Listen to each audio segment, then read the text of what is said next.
Bonjour à tous, aujourd'hui on va voir les repères chronologiques attendus en fin de sixième. La périodisation. L'Antiquité commence avec l'invention de l'écriture, environ 3500 avant Jésus-Christ, et se termine avec la chute de Rome, 476. Le Moyen Âge s'étend de la chute de Rome, 476, à la chute de Constantinople, 1453, ou au premier voyage de Christophe Colomb, 1492. C'est un sujet de débat, les historiens ne sont pas d'accord entre eux. L'époque moderne est comprise entre la chute de Constantinople, 1453, ou le premier voyage de Christophe Colomb, du coup on ne sait pas, et la Révolution française, 1789. L'époque contemporaine, quant à elle, commence au début de la Révolution française, 1789. Nous y sommes encore aujourd'hui. Ça veut dire que l'époque contemporaine, ça comprend autant ce qui s'est passé au début du XIXe siècle que ce qui se passe maintenant. C'est la même époque, en tout cas dans la périodisation qu'on a. Les époques sont découpées selon des critères subjectifs qui ne sont pas les mêmes selon les sociétés. Nous étudions les repères occidentaux, parce qu'on est en France, tout simplement. Le principal repère en Occident est la naissance de Jésus-Christ. AVJC est l'abréviation de avant Jésus-Christ. Dans les pays à majorité musulmane, c'est souvent l'hégire qui est le point de départ des calendriers. L'hégire, 622 après Jésus-Christ, désigne le moment où Mahomet et ses compagnons quittent la Mecque pour aller dans la future ville de Médine. Il y a bien d'autres calendriers dans le monde, avec d'autres points de départ. L'étude du temps est construite par les hommes, ce n'est pas du tout un phénomène naturel et objectif. Frise chronologique. Une frise chronologique, ou ligne du temps, est une représentation linéaire d'événements positionnés sur la flèche du temps. Elle associe des événements à leur position dans le temps le long d'une échelle graduée.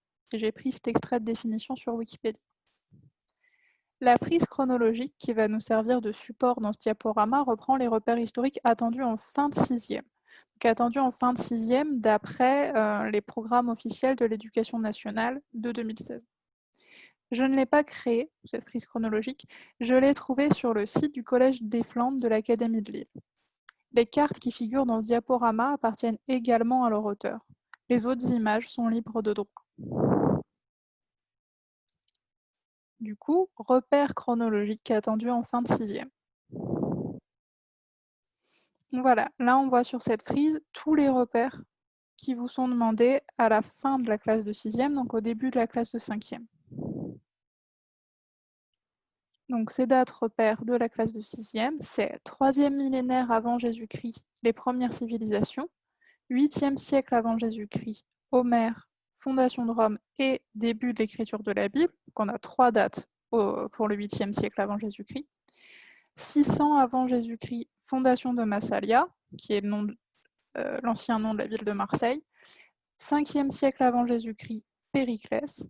52 avant Jésus-Christ, Jules César et Vercingétorix, Alésia. 1er siècle, donc de notre ère, donc après Jésus-Christ, début du christianisme. 1er et 2e siècle, paix romaine. 800, le couronnement de Charlemagne.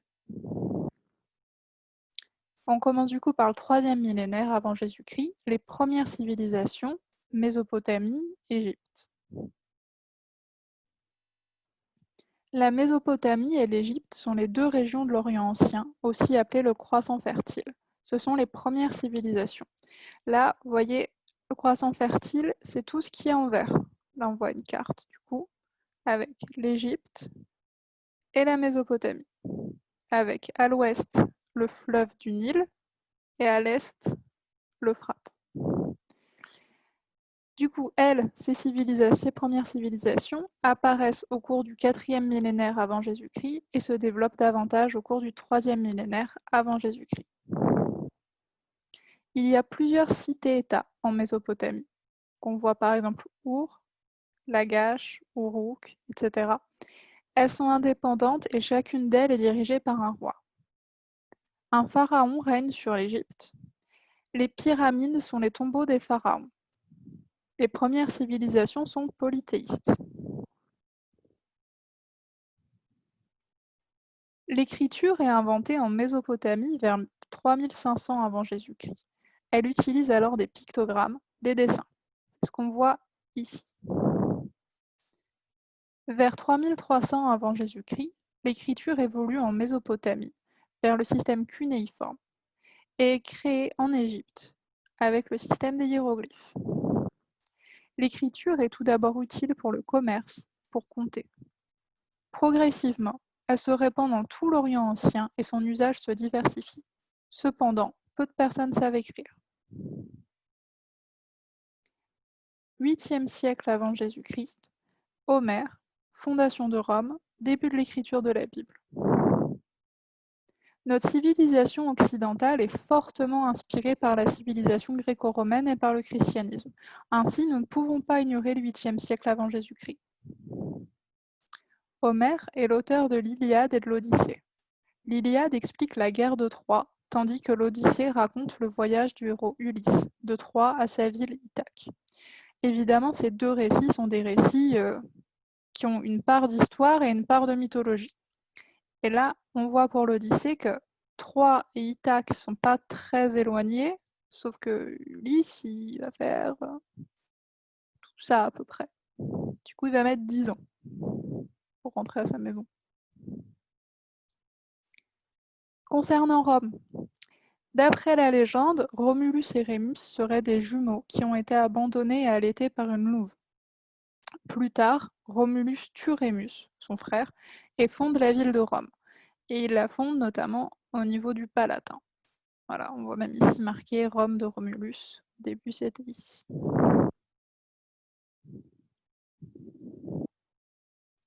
La Bible est composée de deux parties que les chrétiens appellent Ancien Testament et Nouveau Testament.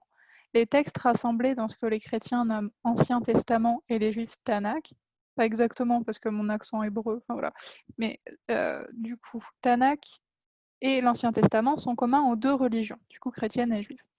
Sa rédaction commence au 8e siècle, bien avant la naissance de Jésus, et dure plusieurs siècles.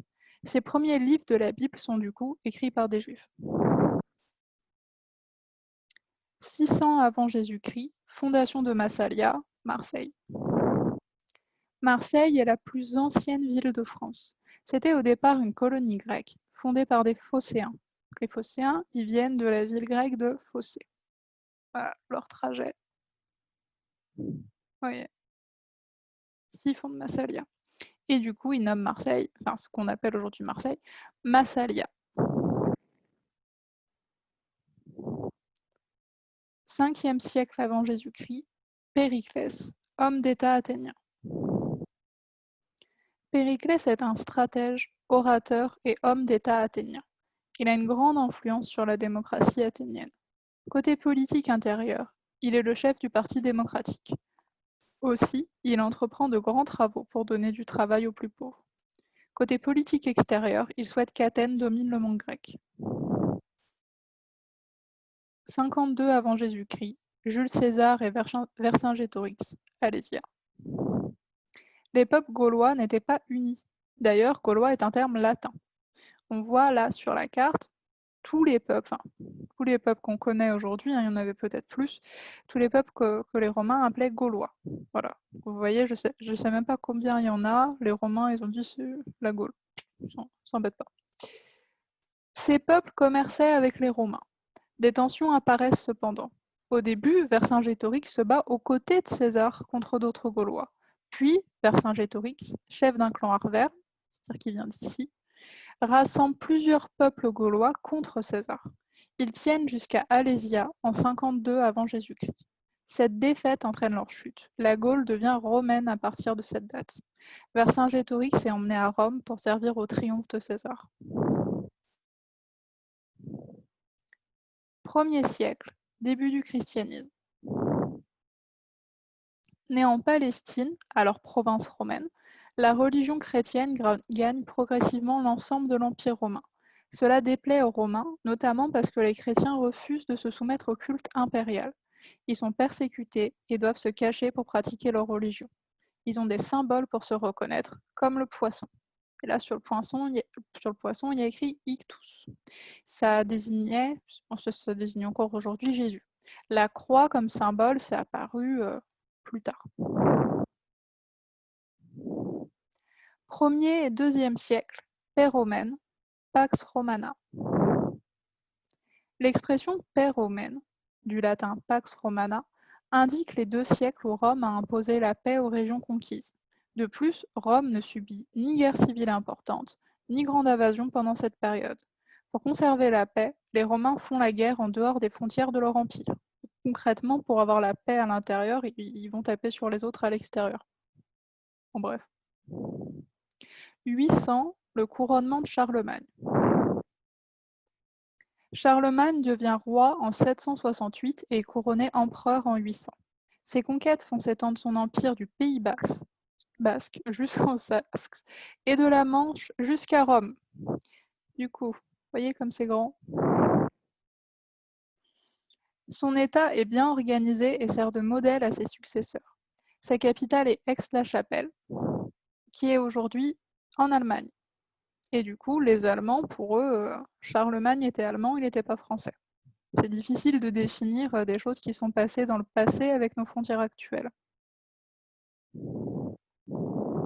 C'est tout pour aujourd'hui.